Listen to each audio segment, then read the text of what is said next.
So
welcome, dear friends, family, and well wishes, Papa, and all of us.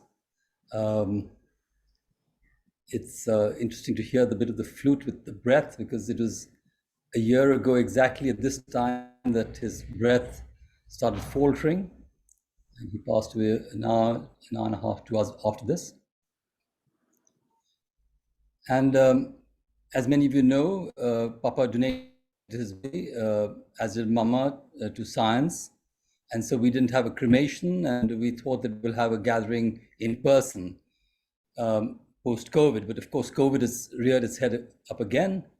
And so we decided to have an online remembrance on this first anniversary of us passing away. So we asked some friends and family and others to share. I thought I'll start with a short contemplative meditation. I'll invite 3 sounds of the bell. And with each bell, I will offer a little instruction. And we can just follow that and then continue. So welcome again, dear friends. And I'm Shantam. I'm second son of Papa Prem Nath Seth.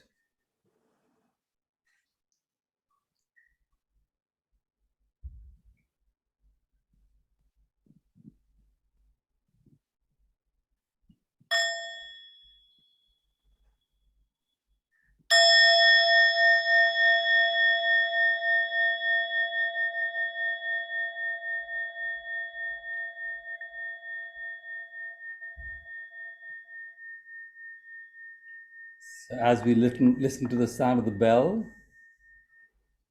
we come back to our breathing.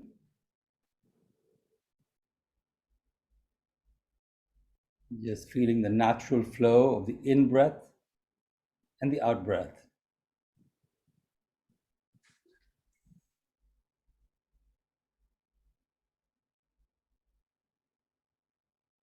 If you find it easy, you can put your hand in your abdomen.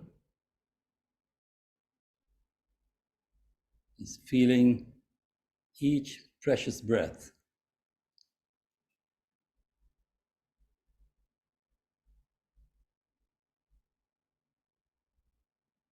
Breathing in, I know I'm breathing in. And breathing out, I know I'm breathing out.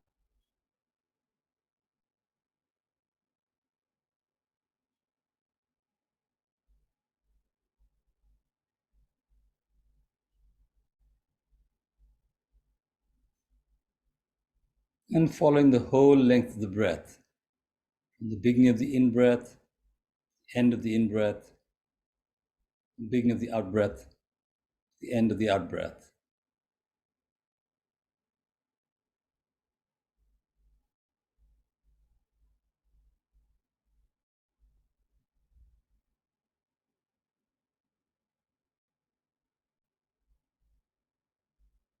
Noting the birth of the in-breath and the death of the in-breath.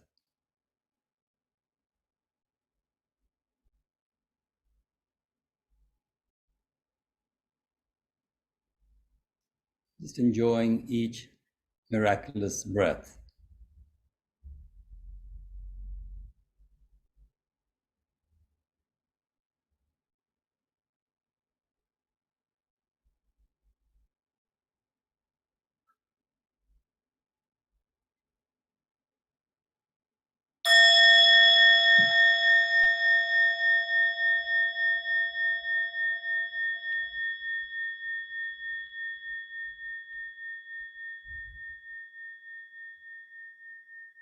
Now, in this moment, you can contemplate any memory you may have of Papa, Premo, Uncle Premo, Sir, Prem Nath Seth, however you called him, just recalling any memory you may have of him and how he may have touched you.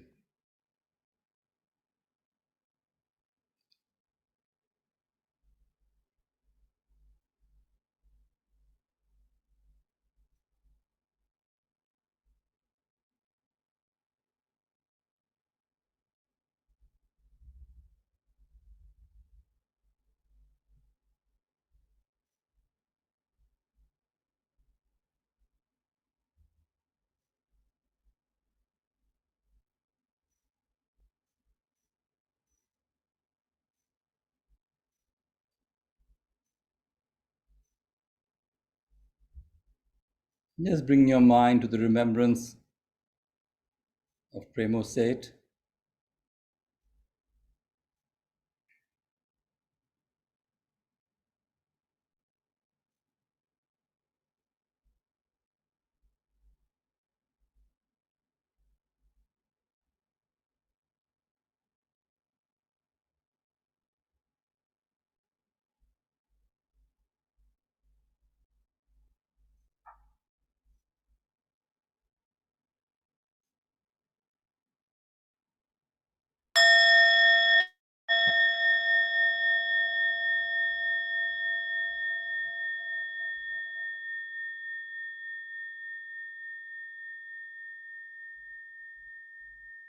And now you can feel his presence.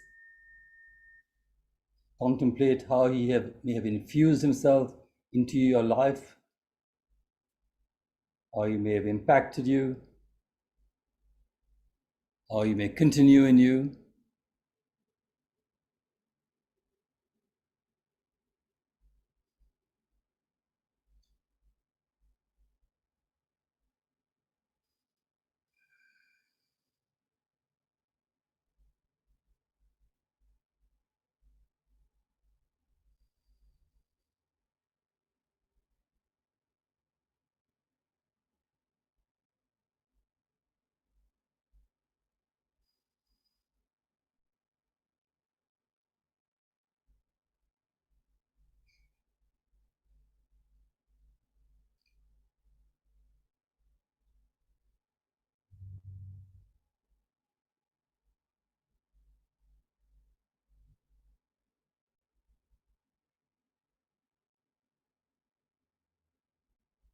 Something you may have learned from him, something you feel a carry of him in you.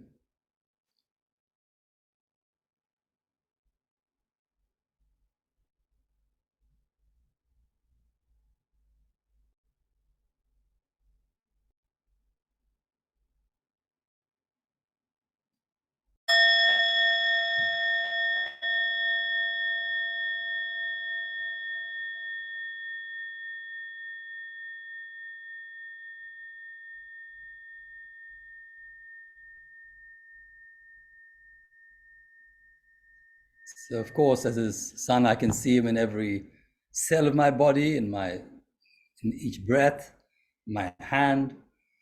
But of course, he continues in ways which we don't even can fathom. For example, when he donated his eyes, somebody is seeing his or her children with those same eyes.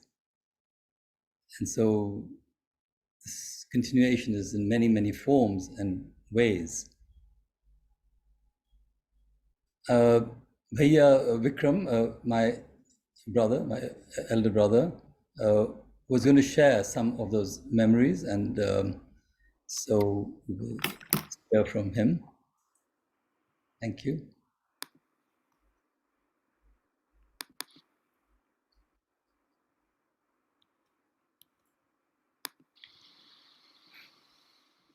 It's been a year since Papa's death, and I still, in some ways, can't get used to it. I thought instead of talking about my memories of Papa, I would just read a poem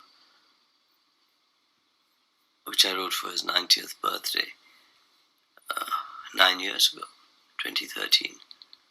It's called Small Things. And it's about 4 small objects, one of which was given to me by Papa and Mama, a small bronze Ganesh, and 3 of which Papa gave me.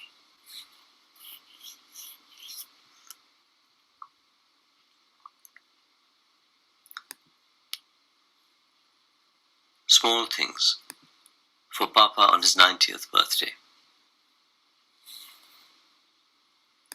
The start of all things, small or great. I bronze Ganesh, embodied Om, tiny, but heavier than his weight. I pack him first when leaving home. But 3 things else, your gifts to me over the years, for use, not prayer. Imbue me with your company, however I may be, or where. Your cufflinks, given in the hope your scruffy son might mend his ways, which, while he hasn't, help him cope with airports, nervousness, and days when the whole world seems crazy, and 2 lesser globes give him at length the sense that you are close at hand to keep him sane and lend him strength. The shaving brush I use each day with fist and wrist to foam my face in the old premillennial way at my own premillennial pace. I ask the eyes that stare at me, what have I done or left undone? What word today or deed would be worthy of you or of your son?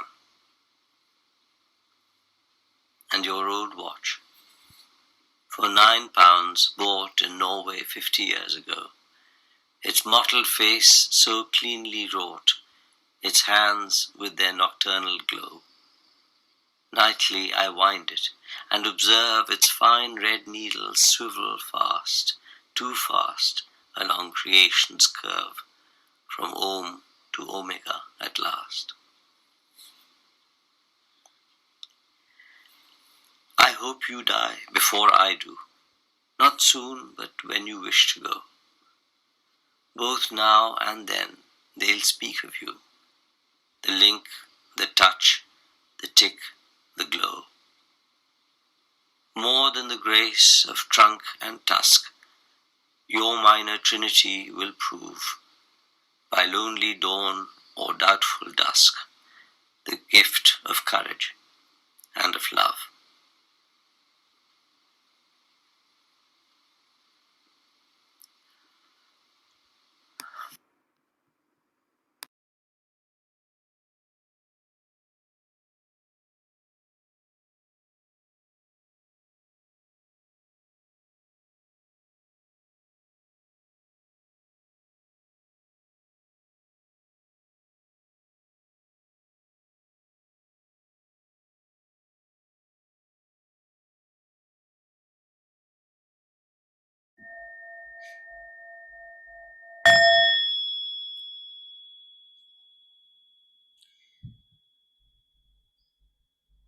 So from Bhaiya to the next generation, Nandini, Papa and Mama had to wait till after their 50th wedding anniversary to have their first grandchild, Nandini, who will be reading an excerpt from Mama's autobiography, the book On Balance, one of the section on Papa. And fortunately, both Anamika and Nandini spent most of their childhood in this intergenerational home with Mama and Papa. And we know that we always felt his 2 granddaughters were the best tonic, the elixir for him, and his love always shone through. besides his characteristic sort of twinkle in his eyes. So some of his happiest faces I saw of Papa was when he was with his grandchildren, and Nandini will share a little bit of reading and also do some, maybe speak a little.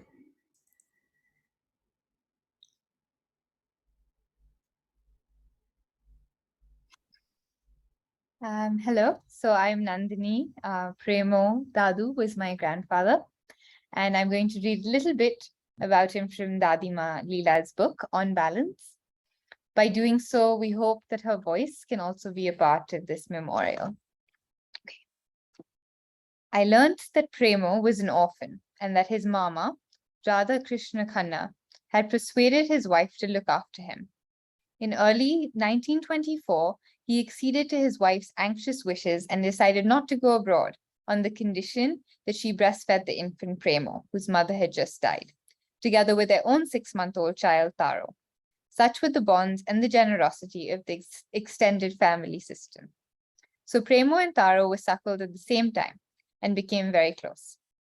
Premo was 8 before he knew that his uncle and aunt, whom he called Bauji and BBG, were not his real parents. Till then, he was known as Premo Khanna. Even after he was given his own surname, he lived with his mama and mami till he left home. In September 1941, Premo's blood brother, Kedaro, who was 6 years older than him, died of an obstruction in the intestine, leaving behind a 2-year-old daughter and an 18-year-old widow who was pregnant. Bauji thought that it would be a good idea for Premo to get married to his widowed sister-in-law, Bimla. But Premo was totally opposed to this proposition for various reasons. When, despite his protests, Bauji pressed him to comply, Premo left home. He did not disclose his whereabouts and had to fend for himself. As he had no money, he realized he needed to take the first job that came his way. One day, he just walked into a bata shop in Ambala and asked the manager if he could work there. Looking at the way Premo was dressed and the way he talked, the manager said he did not have any job to offer him. He mentioned in passing, however, that he was looking for a shop boy and asked Premo if he knew someone suitable. Premo offered himself. The manager was embarrassed and said the job was not proper for him, as it meant cleaning the shop, carrying and bringing out shoes, and stacking them again. Premo assured him that he would be happy doing all this and would be satisfied with the meager salary that he was being offered. He soon made himself quite indispensable to the manager, who became a friend and in due course recommended Premo as an assistant in a bata shop in Missouri, where there happened to be a vacancy. Premo took on the assignment there, but could not afford to rent lodgings. With the permission of the shop manager, he used a partially open space at the top of the shop to sleep.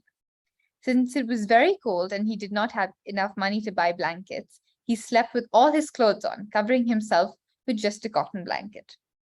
In the morning, he would brush his clothes, polish his shoes, and be as smart as ever. One day, some friends of Bauji, who had come to Missouri for a holiday, entered the shop to buy some shoes.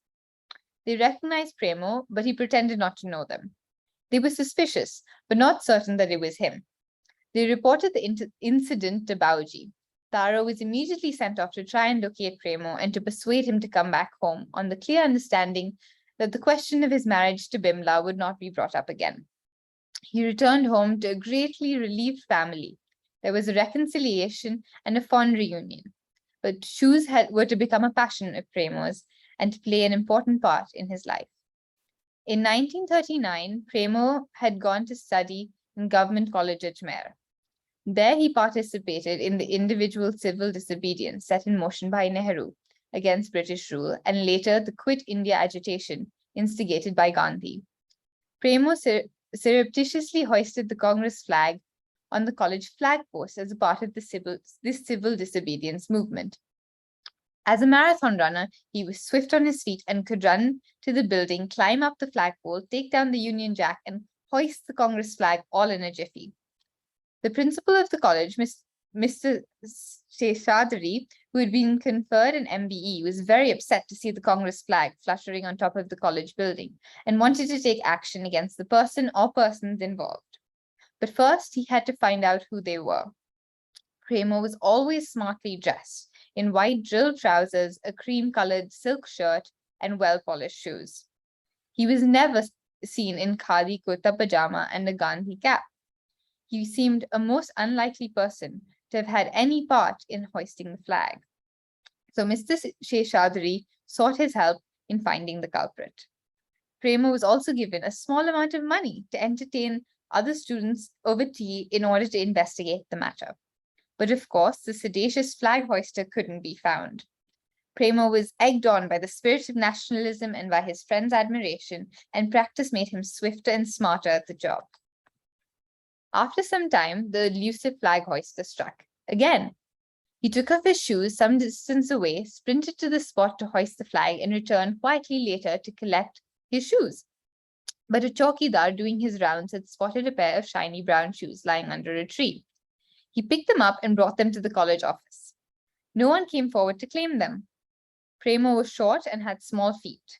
The shoes were ultimately traced to him, and when the Congress flag was found waving atop the flagpost, he was put in the dock. Mr. Sheshadri was livid and rusticated Prema from college immediately without a hearing. Premo had no resource as the principal refused to see him and would not even give him any kind of transfer certificate that would enable him to gain admission to another college. There the matter stood for several years. Finally, Sir Maurice Guire, who was the Vice Chancellor of Delhi University, heard Premo's tale and admitted him to St. Stephen's College, where he did his degree in English honours. A friend of Premo's was going to Northampton to study boot and shoe manufacture after St. Stephen's. Premo too was tempted to go.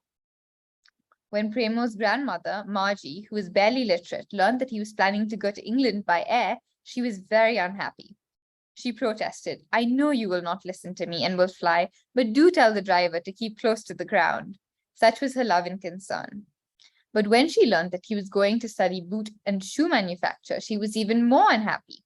Why did he want to become a cobbler? It was a low and polluting occupation. No high caste Hindu had anything to do with the leather trade. It was left to the low castes and Muslims to deal with dead animals and the skinning of cattle. She added, "You're an orphan boy and I love you very much, but you're very stubborn. In any case, if you're going to England to study, you should become a barrister, a doctor, or an engineer. If all you want to become is a mochi, then I cannot understand why you must go to England." None of this, needless to say, had any effect on Prema. When Prema returned from England after having worked and studied hard under difficult circumstances, he was confident and happy. He had seen a bit of the outside world, learned to trade, and earned medals from the City and Guilds of London Institute for standing first in their technological examination for boot and shoe manufacture, and excellent certificates from his teachers at Northampton and his principal, Mr. Thornton. He was ready to start working and start a family. So that was Dadu. For me, he was someone else. So when I was 2 years old, he used to take me on his morning walk every day, patiently holding my hand and walking slowly so that my short legs could keep up with him. When I was a naughty 7-year-old, I knew he hated the vegetable parval. And every time we got parval for lunch, which was very often for some reason, I would make fun of him and he would play along. He would pretend to cry every time the dish of parval came near him. For over 10 years, he would sit in front of the house every single day to see me off before I went to school. My sister Anamika and I would invariably be late and run past him with a "Hi Dadu," and yet he would sit there every morning to wish us and say, "Have a good day." When we got older, we moved away to Dehradun. Every time we came to see him in Delhi, he would hug us tight and whisper in our ears, "I love you so much." I love you so much, Dadu, and I miss you more than I can say.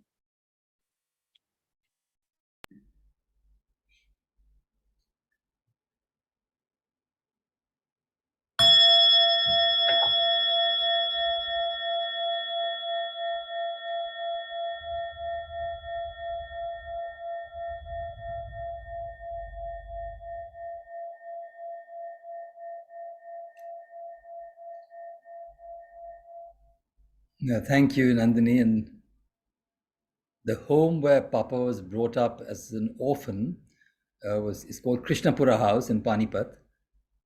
And I think that is always his heart home, as it were. That's where he was suckled with Taru Chacha and with the same mother. And Pratika, who is the granddaughter of Munna Chacha, the younger brother, will be sharing something on behalf of the family. We asked the family to share something, and they got together. And Pratika, who is now same generation as Nandini, will be sharing. Thank you.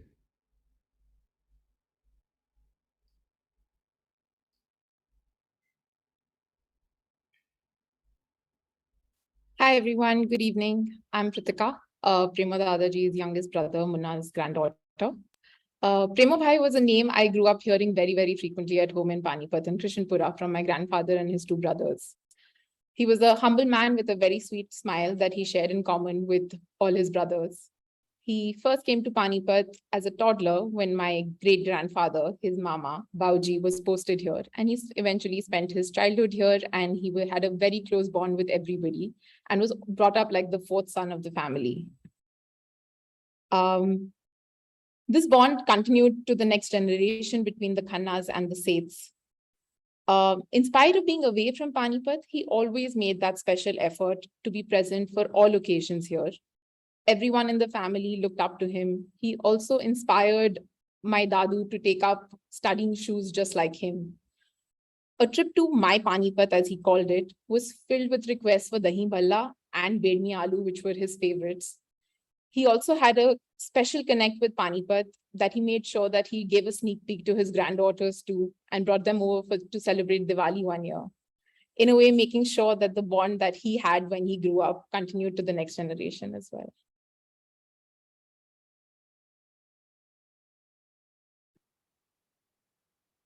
Thank you.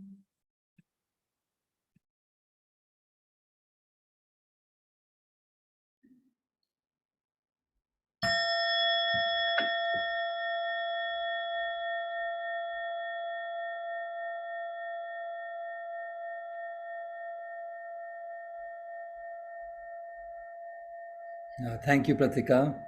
It's that love and bond continues with our generation and your generation, and hopefully, for many generations to come. It's a bond of the heart and beyond blood.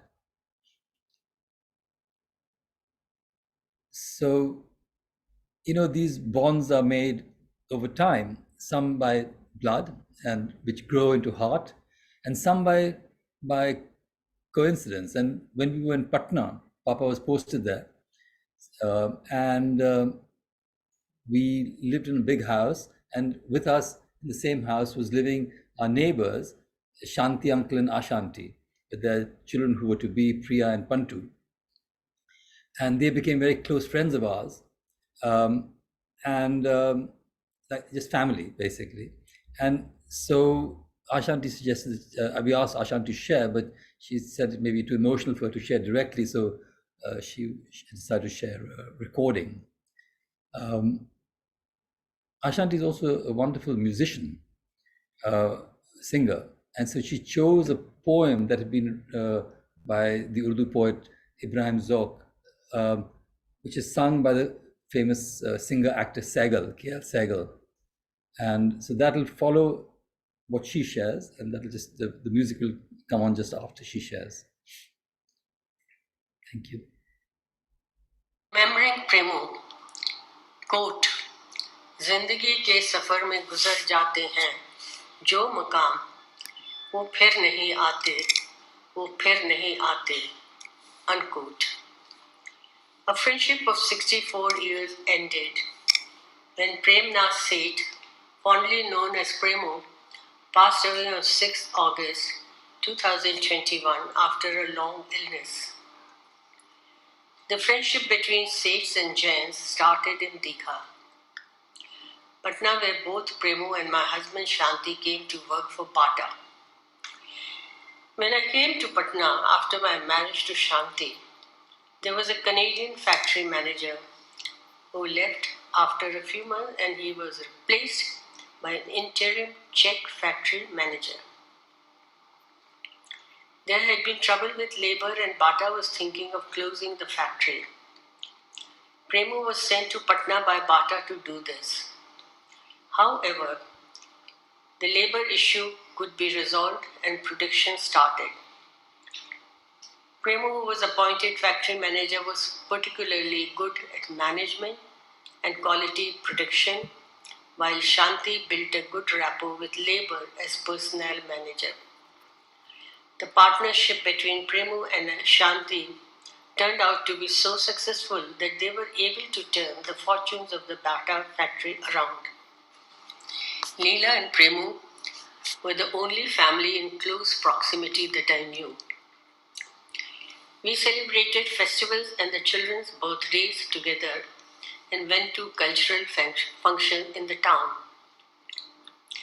Premu would celebrate Diwali with us with great gusto, jumping over the charkis as delighted as a child.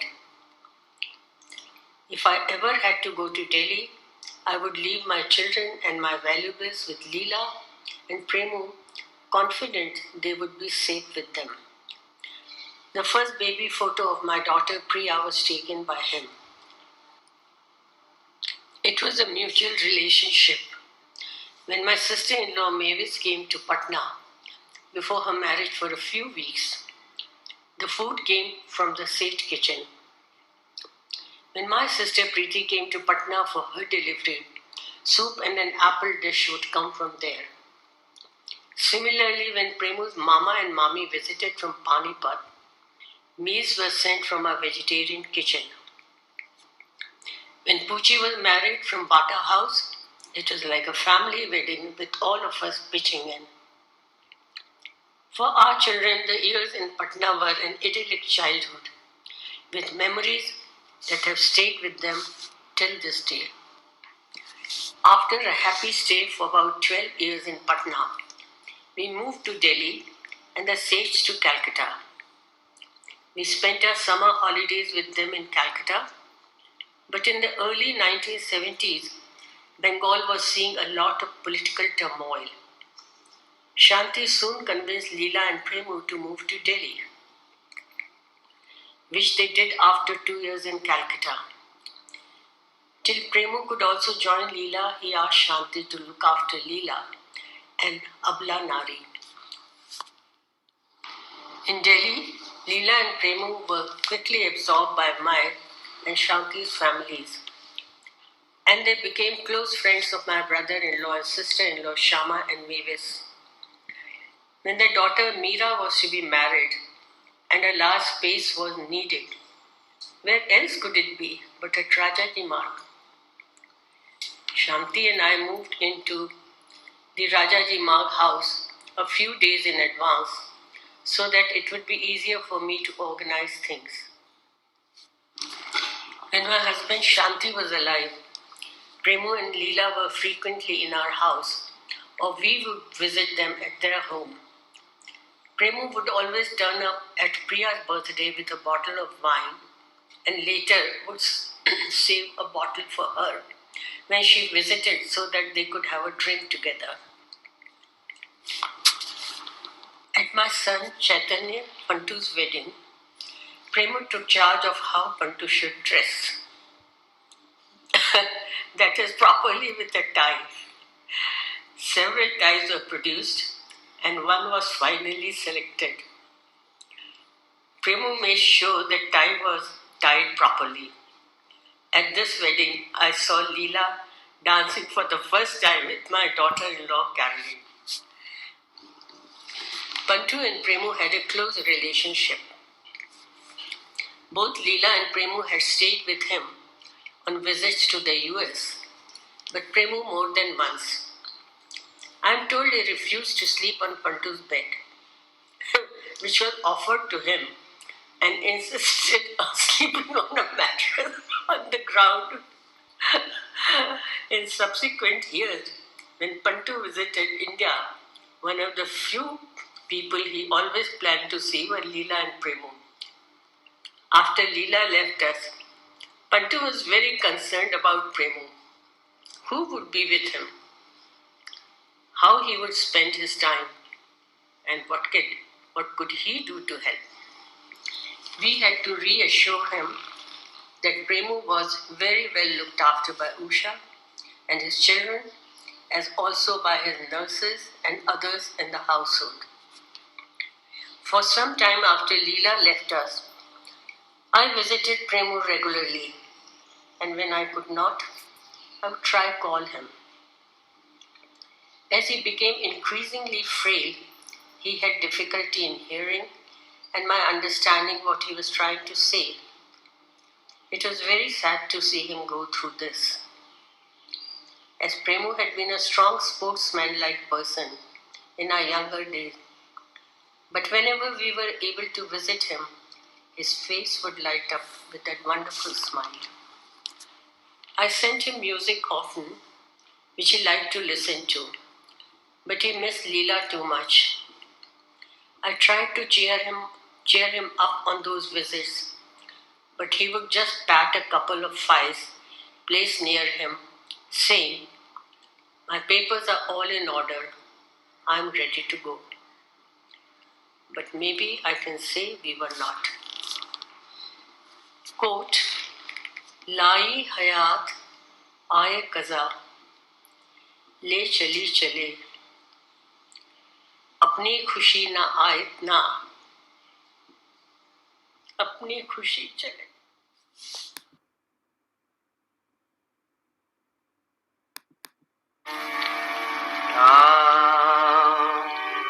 लाई हयात आए कज़ा ले चली चले लाई हयात आए कज़ा ले चली चले अपनी खुशी न आए ना अपनी खुशी न आए ना अपनी खुशी चले हाँ अपनी खुशी न आए ना अपनी खुशी चले. बेहतर तो है यही कि ना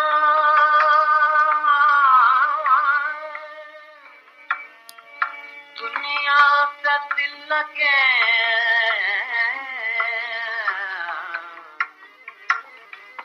बेहतर तो है यही कि न दुनिया से दिल लगे पर क्या करें जो काम ना पर क्या करें जो काम ना बेदिल लगी चले हाँ पर क्या करें जो काम ना बेदिल लगी चले. दुनिया में किसका राह बना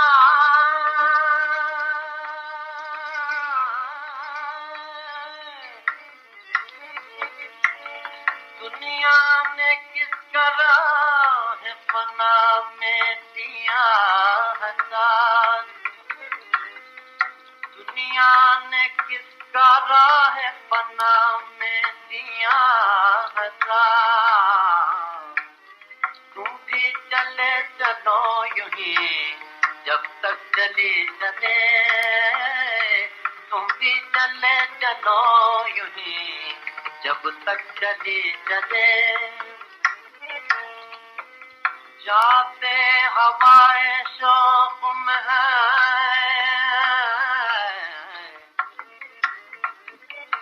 जाते हवाए शौक में है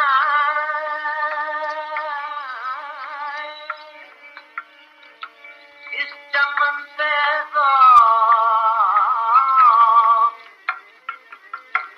जाते हवाए शौक में है इस चमन से अपनी बला से बात सबा अपनी बला से बात सबा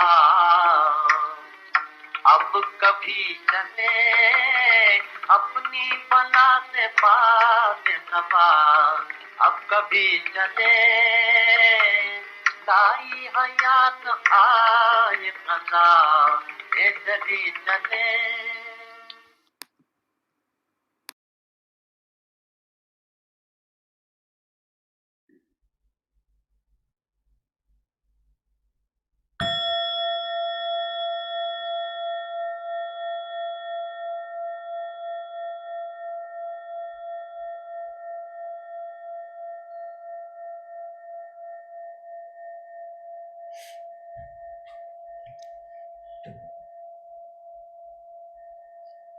Yes.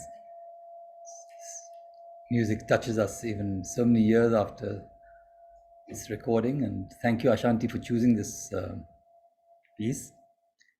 And it's true, our families have extended. I know my brother went to live in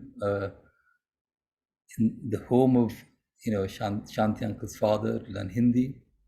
Our families with Shama Chacha and Auntie Mavis, continues, and through to Pantu and Priya. So these families of circumstance of heart. But of course, Papa was very much I would call him like a clansman, very much like the head of a clan. And for him, anybody who was related to him was very important to him. So whether it was the Chippipara family in Old Delhi, or whether it was the family from Calcutta with Umesh Bhai and Neelu Bhabhi, and anyone who was linked to him, first, second, third cousin, was important. But of course, his nieces by blood, which was mentioned by Nandini in the story, Bimla Bua's daughters, Poochi and Rajni, were very special, and the next generation of Gulla. So, in fact, Rajni Didi is now speaking from Gulla's house, and of course, Rajni Didi has this very interesting way of always ticking us off, because we very most lovingly about not keeping in touch enough, and she puts us back in line. And her loyalty to her chacha was something which nobody could dispute. You can't say anything against her chacha. And of course, she thought he was the most good-looking man in the world. So Rajni Didi, we are asking her to share something, and so please do. Thank you. Well, after listening to Asha Didi, I was transferred to a Patna house where Chacha would listen to music with his white kurta and pajama, and hearing music and with pan in his mouth, and sometimes jarda also. Yeah, anyway, I mean, those were times which are difficult to forget. Even if one wants to forget, one cannot do it. Here, both me and my sister are here to pay our homage to our dear Premu Chacha. His going away is a great loss for us, as in the absence of a father or a brother, he was our constant support and helped us in tiding over the ups and downs of our life. As a small child, I was not particularly fond of him, as I felt he loved my sister more. This feeling became stronger when at Narayan Chacha's wedding, I got a slap and a scolding from him for pestering my mother for a set of gold bangles, which she gave to my sister to wear. After this, for a long time, I avoided facing him. But as time passed and I grew up, I forgot this and we became very close. Later in life, on my 70th birthday, on 20th of November 2011, tucked away inside his present was a small note, which I did not notice at first because I could see my present without opening the packet. And it was by accident later on that I saw that small note in the packet. That small note said, "My dearest Rajni, a very happy birthday and many more years of good health and happiness. The years that I have left with are not enough to make me the uncle that I should have been. Anyway, we will try to bridge the gap." And the gap he did bridge. And at our last meeting in Premo Chacha's house, Gitu had invited me for lunch. And after lunch, he was tired and he went to sleep in his bedroom. And I was waiting outside for the car to take me back home. Just then his nurse came and told me that Sahab aapko bula rahe hain.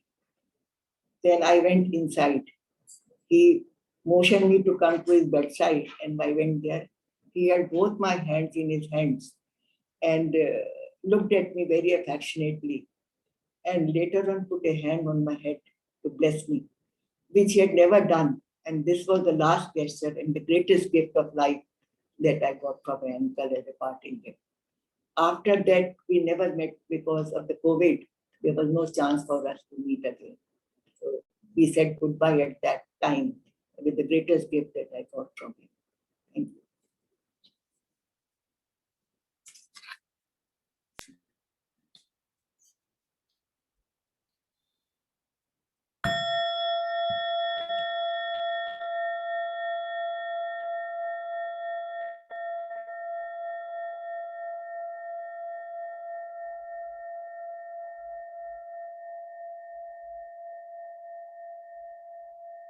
Thank you, Rajni, and thank you, Puchi Didi, for being there with Rajni Didi, and yeah, offering your continued unconditional love to Papa.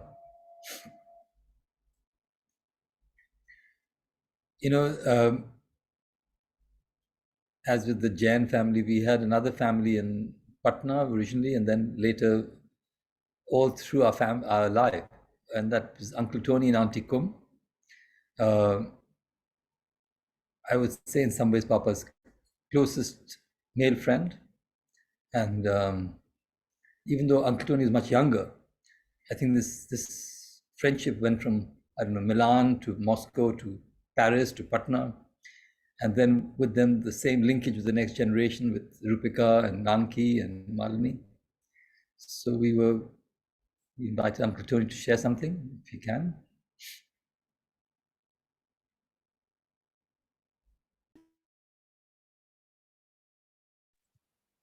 Am I unmuted? Can you hear me? Yes. You know, I explained to you that I had the spinning head due to my vertigo. And when you called me and told me that I'd had to speak for 4 minutes for Premo's this thing, my head started spinning more. What the hell could I say in 4 minutes or speak? And when there was so much that I had seen, spent, and learned, Premu turned my life around in many ways.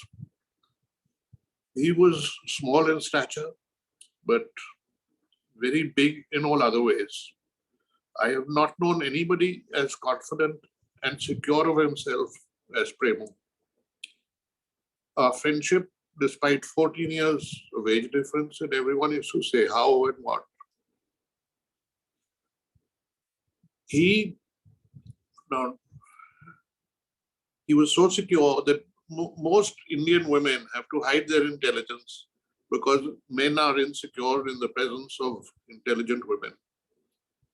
Premu, as you folks all know, not only was responsible and encouraged and supported Leela in doing what she did, he put his career after her career. And he took such great pride in all her achievements, in all that she did. And he never felt insecure. He was quite happy being Mr. Seth, husband of Chief Justice Leela Seth. He was, what am I to say? The year 1964 was the most memorable year of my life. First, I had my daughter, Malini. And the second was that I met Premu.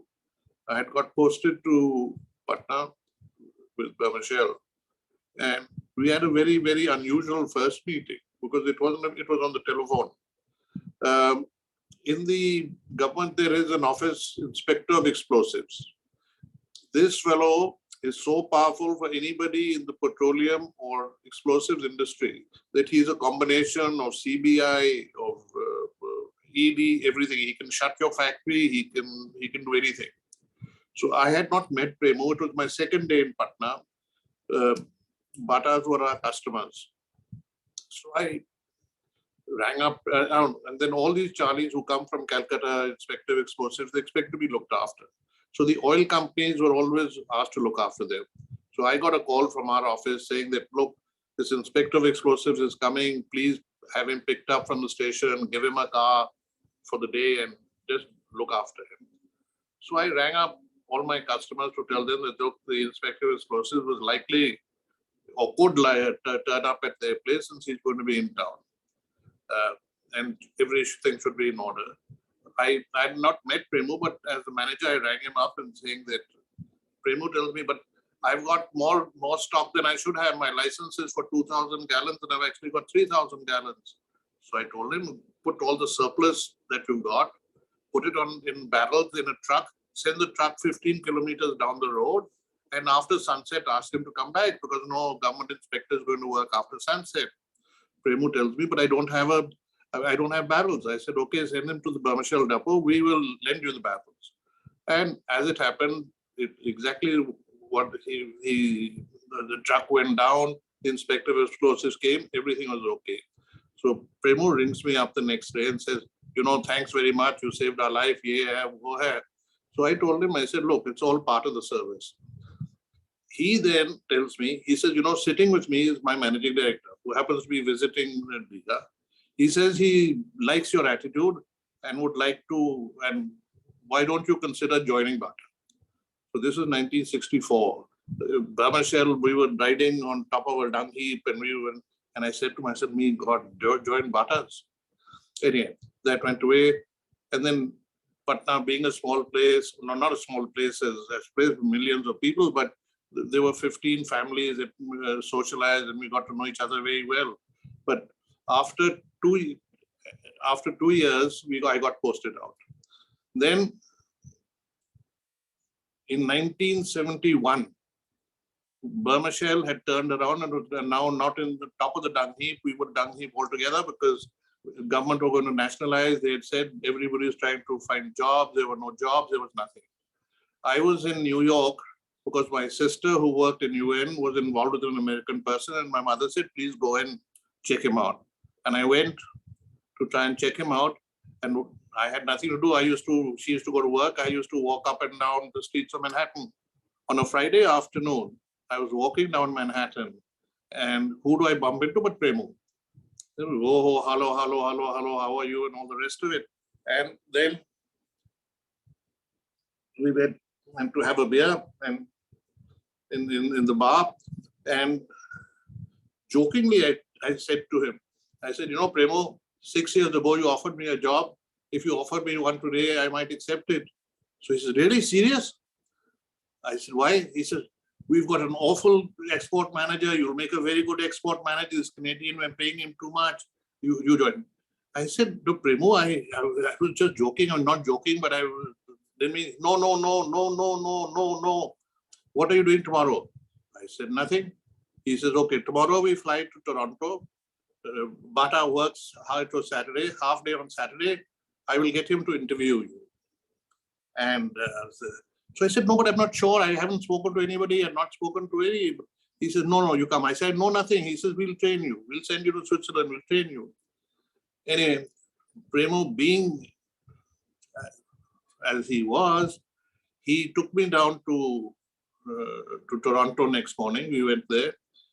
I was interviewed by Bata, and I'm sure, knowing Premu as I did, or even subsequently, that he must have sold me to Bata. He must have put his reputation, his entire credibility on pushing me. And anyway, I got the job. It all worked out well. And so that's how from Burmashell, he suddenly put me into the leather business, into the shoe business. And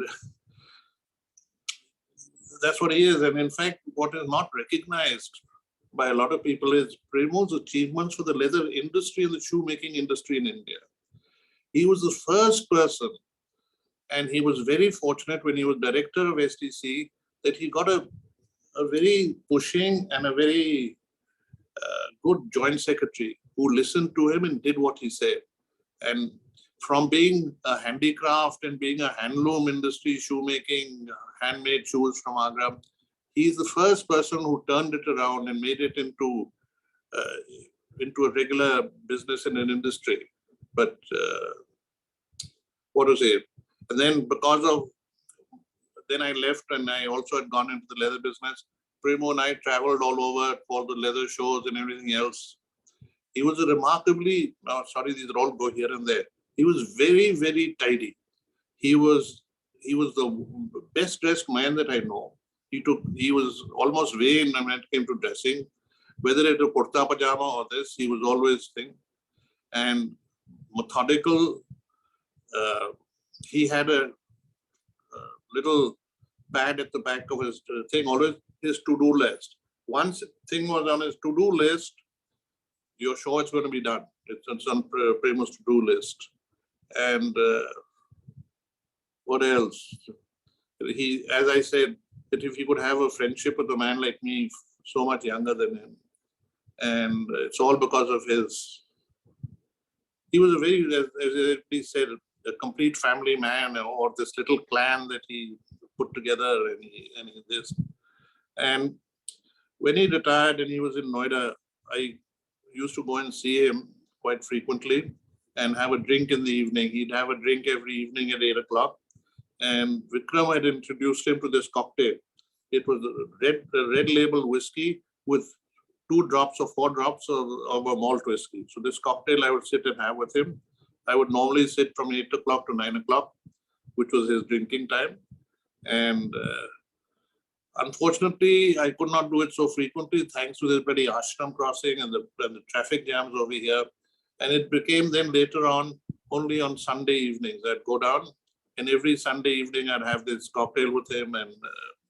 And if Vikram was in town, which he was the last few years, and if he got over his hangover from his vodka drinking on Sunday mornings, he would also join.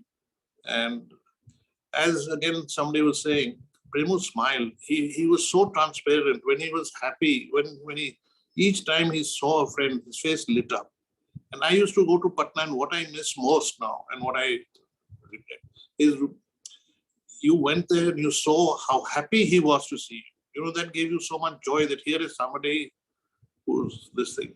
Anyway, I've rambled past my time, 4 minutes, lots of other stories to tell, but some other time. And so, my friend, I miss your side.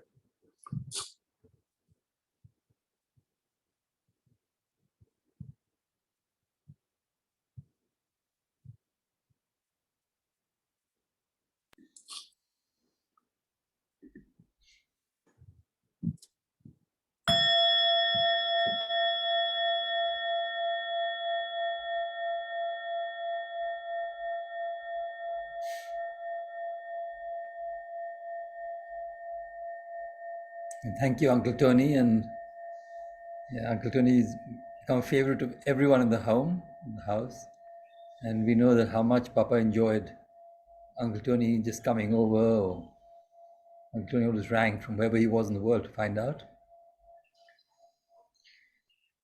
But what Uncle Tony was saying about the footwear industry is, I think, very important. Sometimes I think he was called Mr. Shoe. Or the shoe. Sometimes people ask me, what did your father do? And I say he was the shoe guru of India. And it started a little bit, as we know from his footwear studies days, etc. But I think one big change came when he was at Bata's, and he was asked to give a presentation to Mr. Bata, who of course was considered God in that time by the Bata people. And he was given very short time, but then the presentation went on for more than an hour after that, because he said that your top management in the next year, 2 years, 3 years, will all be gone, and you need to train a new cadre of management to run the Bata company. So Mr. Bata suggested he's become the management development person and recruit over the next 5 years a cadre of top managers for Bata's. And he called it EV. We didn't know what EV was. I think it's Elixir Vitae, which actually is a type of word for infusing talent to prolong the life of Bata Shoe Company. But what's interesting is that group has now become the dominant players of the whole industry in India.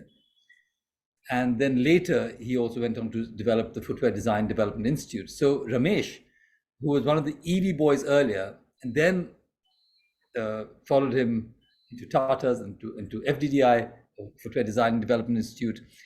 We asked Ramesh to share, and Ramesh had also written a book on, and in that he suggests some of the things he'd learned from Papa. So Ramesh from Chennai, please do share. Good evening, everybody. Can you hear me? Yes. Yeah. Thank you, Shantam and Gitu, for inviting me today. I just wanted to share my initial years with Bata. It was in 1971 when I joined Bata India in Calcutta as a management trainee. And as you mentioned, Mr. Seth was the management development advisor.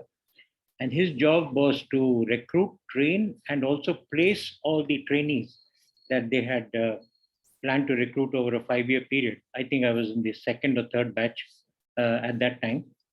And one remarkable thing was the presentation that he made to the Bata board in Toronto. There was no Bata company that had such a big management gap coming up over the next decade. That was in the late 70s. And he was the one to identify and tell the company that they would be in big trouble if they didn't induct young people who could be trained in time to take over that job.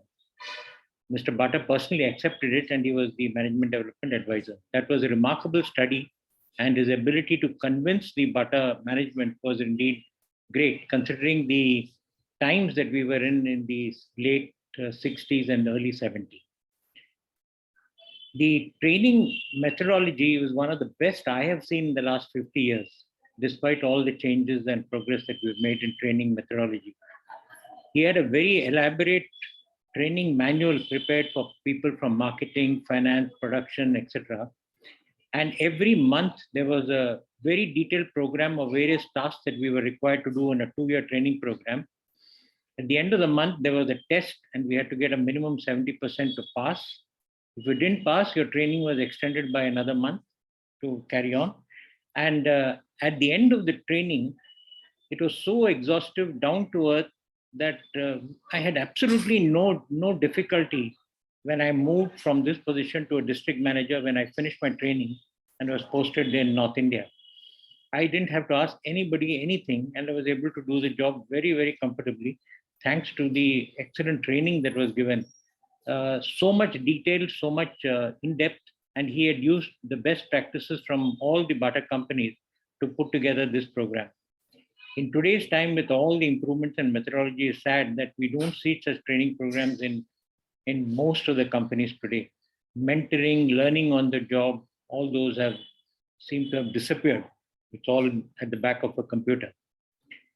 The other interesting thing was a couple of years later, after I joined, it was the time or the peak of the Naxalite movement in Calcutta.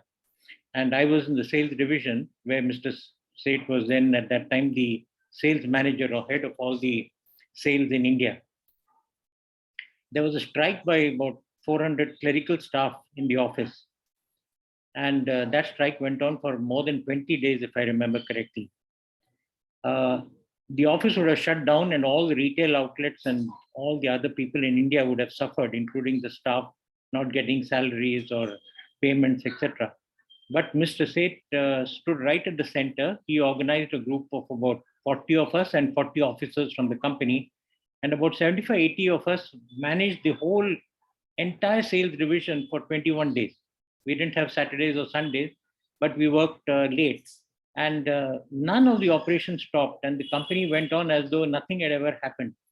And despite the pressures that were there from the Naxalite unions and the other people, he stood firm.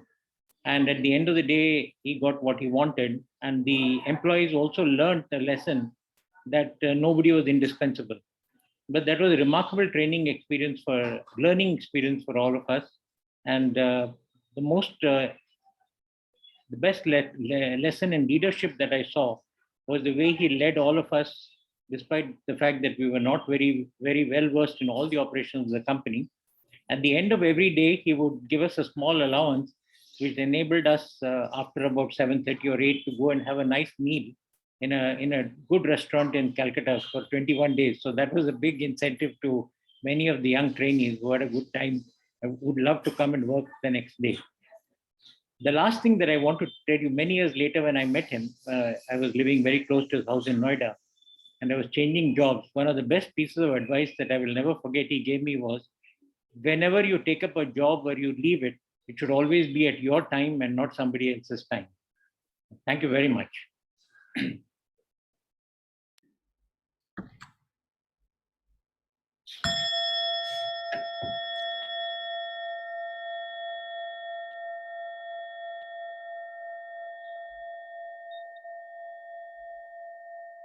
Thank you, Ramesh. And I remember as a young boy in Calcutta when that strike happened. And I think Papa was sleeping nights in the office and food was going there. And actually, people carried out his office that he couldn't walk out. They lay down outside his door. So he'd have to step on them. So he couldn't come out of his office. Very interesting tactic. I used many years later, Vice Chancellor in England, one of my protests. But anyway, no, thanks, Ramesh, for sharing that. And you know, he moved from Bata to STC, as Uncle Tony is mentioning, and then was asked by the private sector, who was now growing in the footwear industry, to set up for Shaw Wallace, for Tatas. And when he was setting up for Tatas, he came in contact with another young man who actually he was so impressed with because of his dynamism, was Viren Mehrotra. And so we asked Viren to share also, because for me, I feel Papa's legacy is really the footwear industry of India and how it developed in some ways. So Viren is from Indore.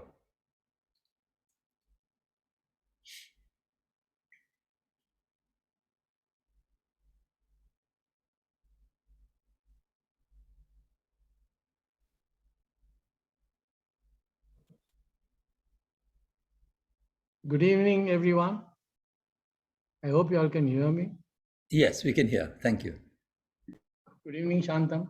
Thanks for organizing and inviting me. I'd like to continue with some gaps that others may not know about what Tony Singh and what Ramesh Subramaniam have said. Your dad treated me like his professional son. I don't know if you're aware of that. He used to tell my wife, Mamta, that Viren is my professional son, and he will carry that footwear legacy. Coming back to give you some background, when I joined Tata Exports, the chairman had received a report on putting up of a leather project by Tata Exports. And that was, I worked in Tisco in the vice chairman's and chairman's office, and vice chairman was Mulgaonkar and chairman of Tata Exports. Mrs. Gandhi, after the Chinese war, Russia gave lots of weapons and armed support to India. And India paid it back in the form of bilateral trade of textiles and footwear, etc. We did not have any technology to offer to Russia. And on one of the visits of Mrs. Gandhi to Russia, the then Prime Minister or President of Russia, I don't know who, put a shoe on the table of Mrs. Gandhi and said, "This is the quality of footwear that you send." And at that point of time, Agra, the shoe industry was all run by cobblers or mochis who ran a totally non-mechanized operation. And therefore, they would dip sole leather in water to soften it, to be able to cut it with an awl. They used petha, that skin as an insole.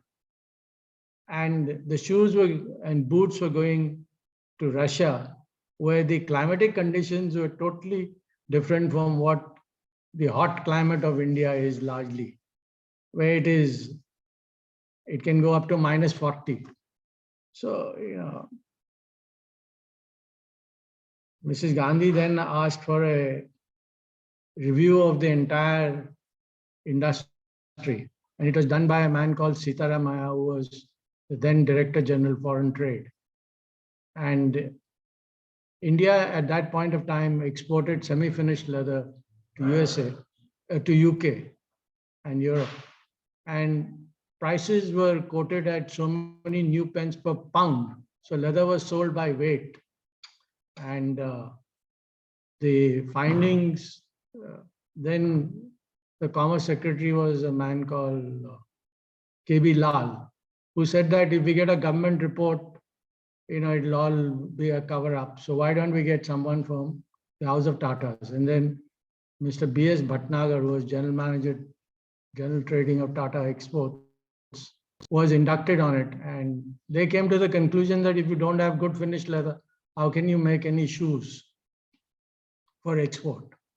And based on that, the industry was opened up from small scale to allow large scale companies to come in to manufacture finished leather as step one. But the condition was laid that 60% of whatever you produce will have to be exported, and the industry cannot be put up in any of the traditional centers. So we are sent to a backward area called Devas.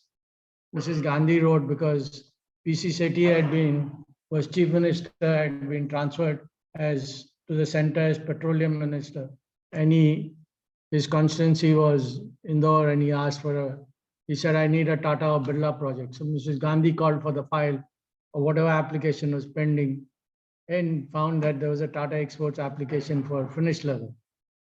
And so they signed it to Devas. And we said that in stage 2, we would manufacture leather garments, but a license was given to not only manufacture finished leather, but also leather garments. When we started manufacturing finished leather, at that point of time, Mrs. Gandhi had simultaneously also taken up, STC was exporting these footwear.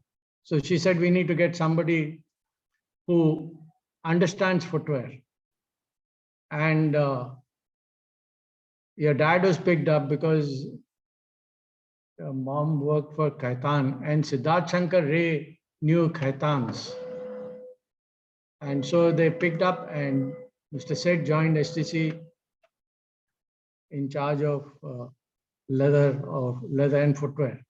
And then he found immediately that the industry was totally at the very artisan level, without any mechanization or anything.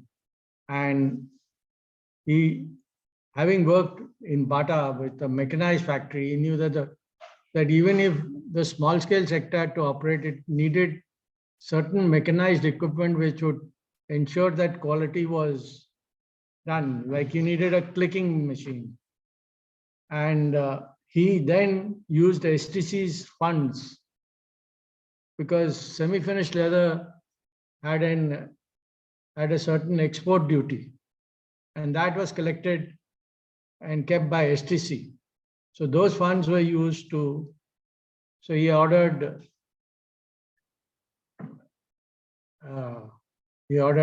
clicking machines, and then a skiving machines. I have 100 clicking machines, 100 skiving machines, and some sewing machines, so that the artisans have the same thing.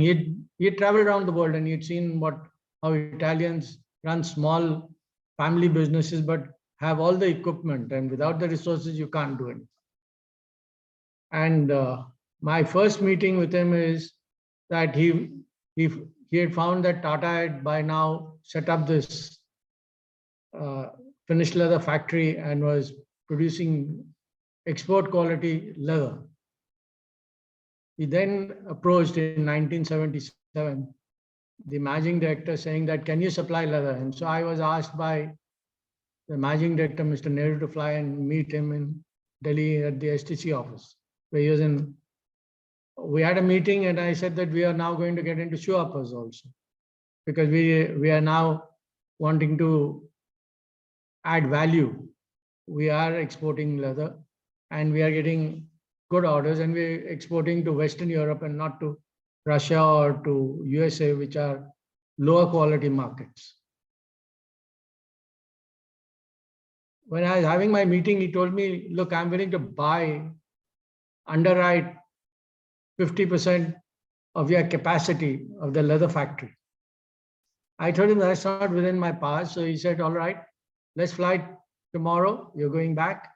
Instead of going to Indore, Devas, you fly with me to Bombay and let's talk to the managing director. And so, we flew and we went to the Chinese Dragon for lunch, and it was decided that the managing director agreed that STC would buy leather and then STC would distribute leather, and there was Mr. Ajela in STC Agra who would coordinate all that. Unfortunately, the government had changed at this point of time, and the Janta government had just come in power. And some of the, I don't want to name some of the Indian agents who are there. Tony Singh knows all of them, so he can filed complaints in the Ministry of Industry and Commerce saying that there were kickbacks. And when you buy 100 machines, you can negotiate and get a rock bottom price. And they said, no, that was not fair and this and that. And rising out of it, Mr. Seth came under cloud, and the government had changed, and the Minister of Industry and the Minister of Commerce were, Madhu Dandavate was Minister of Industry, he messed it up. George Fernandez was Minister of Industry and Madhu Dandavate was in Commerce. And they said, so the whole thing collapsed and we had no contact. And we were setting up the shoe upper industry, and I was made in charge of it. And then later on, we had no idea. I'm sorry, I'll close very quickly. So we met him and he joined Tata, and based on that, the industry took a turn. And all I can say is the transformation from cottage shoes to mechanized shoe upper manufacture. And he said that forget shoes, let's export shoe uppers. It was his concept that, let's export the labor intensive part of it, and they can always attach mechanized soles there. Some other day, we will discuss the other parts of it. Thank you.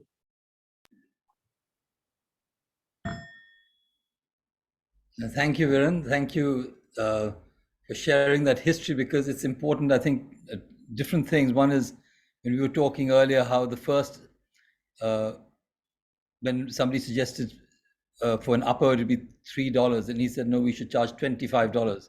No, average upper was going at $3, and we had got Amburex George Steins to make this pre-lasted upper, and then George Steins was making what is called stitched on the last. The first shoe made by man is taking a piece of leather under his foot, taking a piece of leather above his foot, and using a thorn and thonging it, and refined, stitched on the last. Yes. Our uppers were made in Delhi, and your dad and I decided that to give respect to the cobblers, we will not make them sit on the floor. So I designed a chowki, and he approved of it. And all the cobblers were made to sit on a chowki. Yes. It was beside patra. And then the first uppers that we made, stitched on the last, were priced at $20 a pair, when the average upper going out of India was $3 a pair. Yeah. No, thank you. No, I think that, but also just mentioning the cloud that fell upon Papa. It was awful. It was the time when I think where he stuck it through, and then finally a few years later, the CBI, who never make any sort of apologies, then apologized to him publicly for having have really, haunted and taunted the family and him. But anyway, he was a man of determination, and as we know, he lived his life even with a very horrible disease of psoriasis, and he Yeah, I know really all of it. disciplined. And so thank you, Viren, for doing that. And actually, Surely he can be named as the father of the modern footwear industry of India. yes, thank you. Well, as a son, I agree. And yeah, And I'll tell you, I pushed him, and he and I therefore pushed the idea of Footwear Design and Development Institute in it. yeah. No, thank you so much, Brendan. And just to close on that, to know that every person coming out of the Footwear Design Development Institute gets a job in India today, and it's a wonderful thing. Now, Aradhana, my sister, has also set up a wonderful slideshow, and so I request that it be shown. Thank you.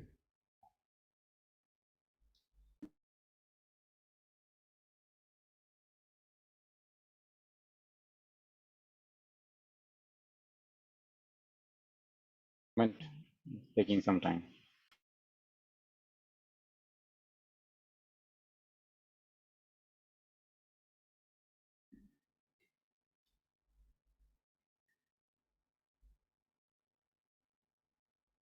And while we're waiting for the slideshow to come on, Manish, just tell me when it's coming, then I can just add to the. It's taking a few minutes, is it? Yeah, there's some issue. I'll let you know. I was just going to share that, in fact, it's interesting. I followed in his footsteps. He sent me to study shoemaking. And 30 years after him, I won the same medal, which was mentioned in the story. And I think he was disappointed in a way, in some way, that I hadn't gone into that industry. But then he wrote me a long letter when I decided to leave the shoe industry. But he said, I will support you in whatever you do. And I think that was a great support for me, that, even though I met you on that trip with him. We had gone to UK. An interesting thing, we were returning and the Wimbledon was on and he was driving the car and we didn't get any place. And finally we got in a hotel and they said, oh, we have a double bed. Will you share it? And there was no space, no hotel accommodation up to London. So we spent one night there. So, Phantom, I can start that sharing whenever you're ready. yeah, we can start now. Yeah, let's start sharing now. Yeah.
Yeah, wonderful. There's so many memories flood through those photographs. Thank you for putting it together in such a beautiful way. So, in the family, we have two of Papa's generation of the family left, as it were, of my mother's side, Usha Mami and Mohini Mami. And all Mama's brothers passed away before their spouses. And I think they considered themselves as sort of outlaws in a way, but got on very well. They really enjoyed each other's company and were very fond. Papa was very fond of his sisters-in-law. And so Mohini Mami was married to Michi Mama, who was Mama's eldest brother. It's in Pune. So Mohini Mami was going to share. Usha Mami was felt she would be too emotional to share. So thank you, Mohini Mami.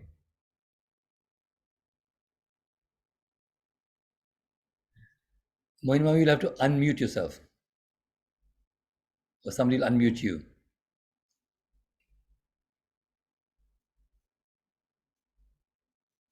I'm just, yeah, I think somebody's unmuted you. Yeah, fine. Okay, yeah. Well, I really don't know what to say about Premu, because all I can say is that after I married Michi and I met Premu, the first thing he did is took me aside and he said, do you know, he may try to show himself to be all tight and pakha sahib and all the rest of it, but I also dress the same way, don't I? So I said, yes, you're as handsome. Then he told me after a few meetings and all, he said, took me aside and he said, I have to thank you very much from our family. I said, why? He said, you have made Michi a human being to us again. I said, what do you mean? He says, you know, all of us used to be petrified of Michi before. I mean, anyone said Michi coming, you know, there was a scurry in the house. He says, ever since you've come into his life, he's become calmer, he's talking better, we are much more comfortable with him. And that's all we've got to do is to thank you again and again. So I said, well, great.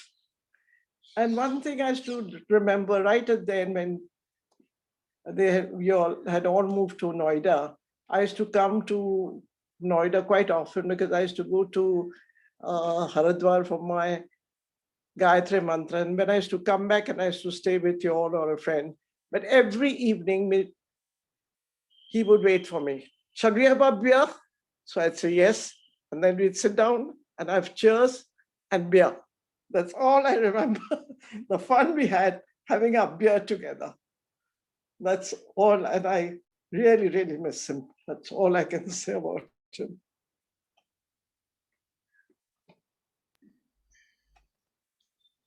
No, thank you, Mohini Mami. There's a photograph of Mama and her brothers, and then Yes. of course with the Papa and the two sisters-in-law. There's Usha Mami, Mohini Mami, and yeah, so wonderful photograph taken in this room where I'm sitting now. Actually, yeah. Yes, yes.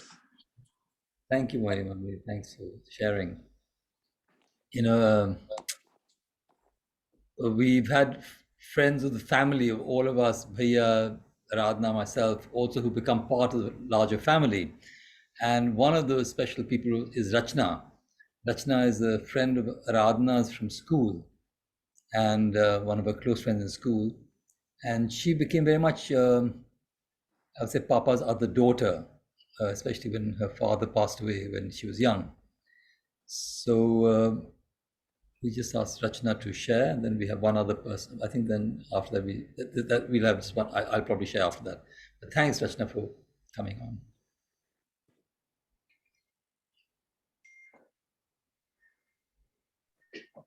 Hello, everyone. Hello. Thank you for asking me to participate. They say that there's a garden in every childhood. And for me, that enchanted place where the colors were brighter and the air was softer was at 9 Kautilya Marg, where at age 8, I met my chosen family. I was in class 5 in Loreto Convent, Delhi, and very intrigued by this new girl with messy golden hair. Soon I discovered that we were neighbors in Chanakyapuri. So one Saturday, I cycled down to this lovely home with its white wrought iron grills in the front veranda, and a new era began. A was for artichoke, which we were taught to eat at the rotisserie in the Ashoka Hotel. B was for bata, the Faridabad farmhouse where we behaved like lords. C was for Uncle Premu's gold cufflinks. And D was for the Delhi High Court, where we went after the Delhi Golf Club. Aradhna and I were not nuts. We were insane, but our madness was respected. The very first time that I went to their house, we scribbled with black markers all over a pristine pink chest of drawers. I remember trapping beetles, cockroaches, bugs, butterflies, and bringing them into Uncle Premu's chilled 17 degrees Celsius room with its omnipresent Mogra fragrance and showing him our nature's bounty. He only gave us his charming smile and encouraged our curiosities. He was the silent boss who loved us hanging around doing the stupidest things. Premu uncle would come back from England looking ever so dapper in his striped blue and white banker shirts, laden with gifts for both Aradhna and myself in equal measure. His generosity of spirit was amongst his most endearing qualities. And on summer evenings, when we would slink out onto the large garden that was Shona's passion, Premu uncle would await his guests in a crisp cotton kurta with pearl buttons, the ice cubes tinkering in his glass of whiskey. Once the food prepared by Liaquat was impeccably served and the last of the guests gone, Aradhna and I would scramble onto their glorious carved four-poster bed and discuss the evening. He would listen to our silly teenage agendas and critiques so patiently. Whether it was Aradhna and I loitering around in their golflings' home, sneaking olives and cheese from the fridge, waiting for her parents to leave for dinner, or sitting in Premu uncle's huge black bathtub, pretending that it was a space shuttle and chatting, my childhood was enriched by the Seth family. I was his ratch baby, and he treated me like his very own. I was part of every plan and trip. In later years, when I lost my dad, Premo uncle stepped in to help my mother and brother stand tall. When I was to get married, both him and Aradhna were very concerned and met Rajan to check him out. Luckily, he passed. In the course of my wedding preparations, Premo uncle and Leela auntie took my mom to the jeweler and to buy Chanderi saris. Later, he was so happy to see me settled and working. I'm deeply indebted to both of them for being a predominant part of my childhood, adolescence, and formative years. As he aged, his voice lost a bit of its depth, but it retained a gentle gravitas. His sweet smile, brilliant hair, and gentle demeanor will always be etched in my heart and soul. I remember once when he fell ill, I was doing his hospital duty as Aradhna and all the children were away. And the light that shone in his eyes made me feel so blessed to be by his side. Today, I offer my most humble, loyal, loving tribute to my childhood guardian angel, Uncle Premu, who gave me strength in tough times and love in the good times. I'd like to thank you all for giving me this opportunity to speak, and I wish Vikram Bhaiya, Shantam, Geetu, Aradhna, and the girls continued blessings. They don't make gentlemen like Mr. Premu Seth anymore, and it's no mean legacy for you all to live up to, but I know you all are going to be set forever. Thank you.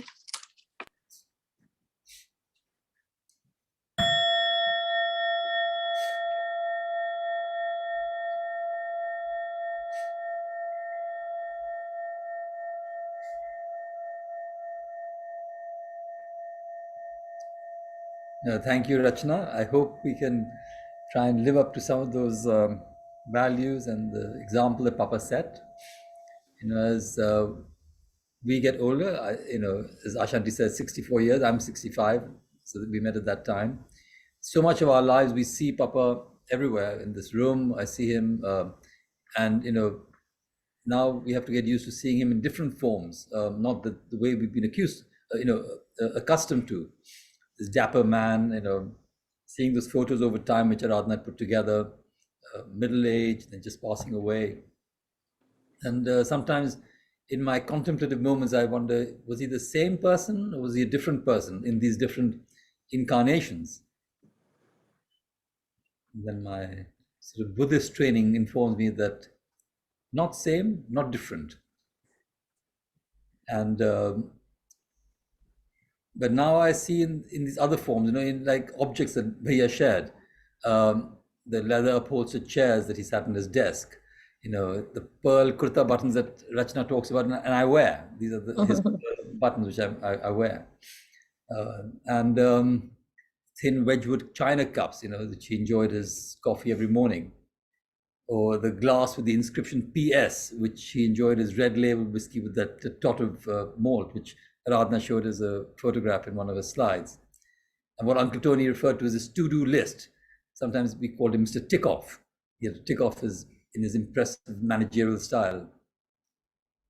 But of course, more than things, he continues all these people. I mean, when Rachna shares or Ashanti shares or, Pritika shares, Rajniti, he continues in all of us, and Bhaiya and Radna and Usha Mami, Mohini Mami, Gitu, Philippe, Nandini, Anamika, all our different families. And but I guess I am a shoe man in some way, and I always feel that the footwear industry really, he continues in that.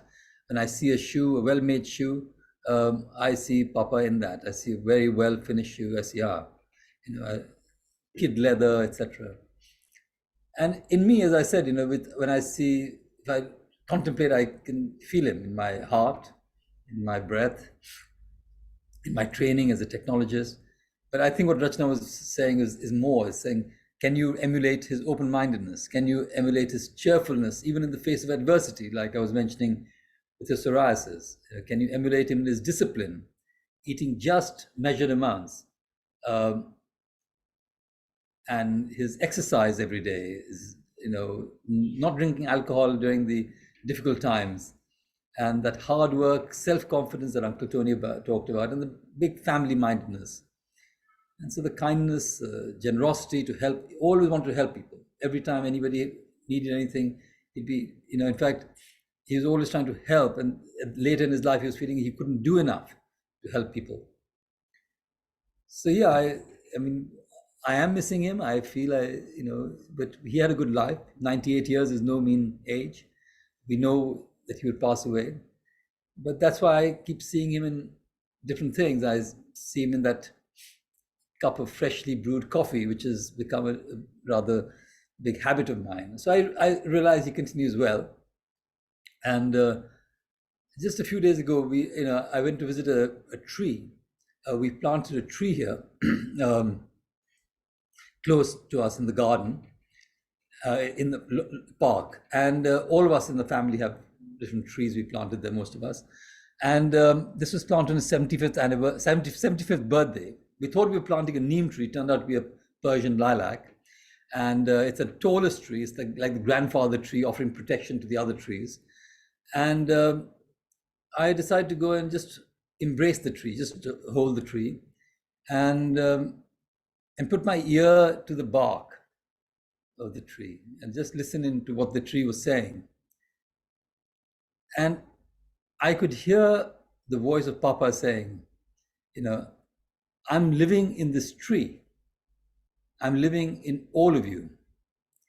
Just feel my heartbeat, feel my breath in each leaf. As I exhale, you inhale.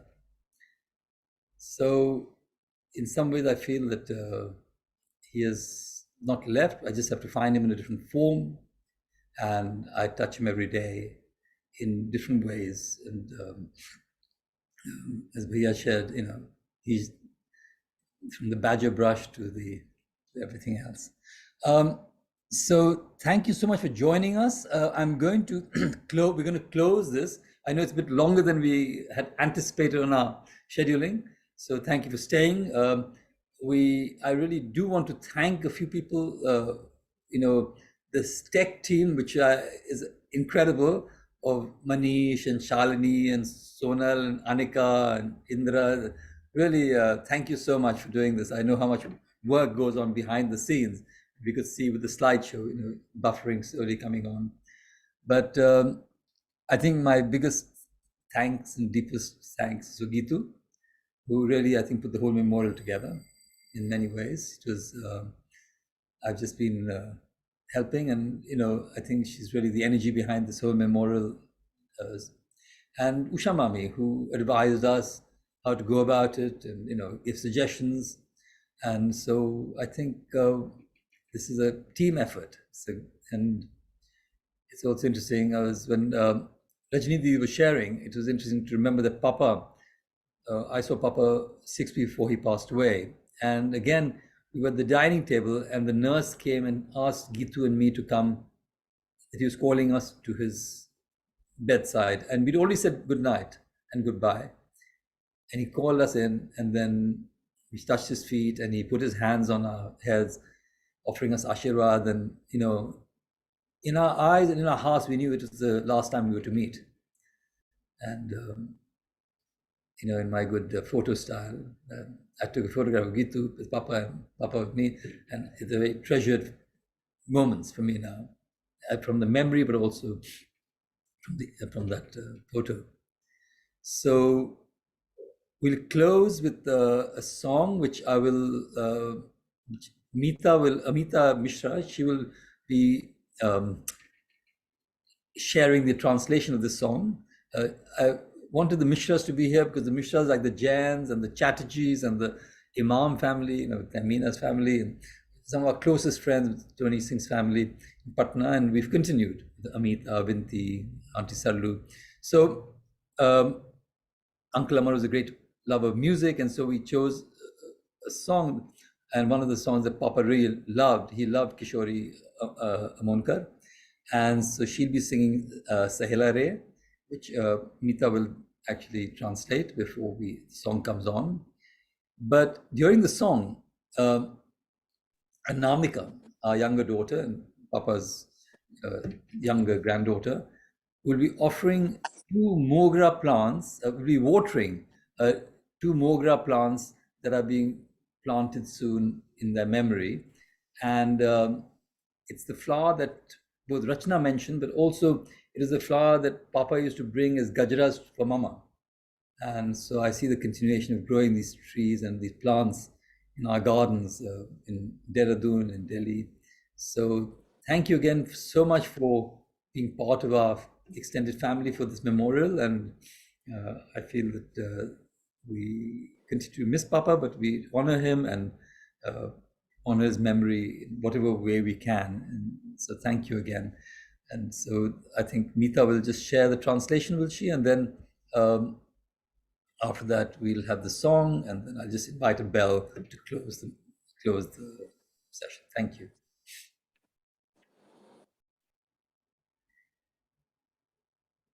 The translation of Sahela Re, sung by Kishori Amonkar, reads as, "This life that we are living together is a song of harmony, O friend. Let's live it to the fullest, and let's continue this journey together for all lives to come after."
जन्म जन्म को संगल भूले अब के मिले सब चुरा ना जाए सहेला रे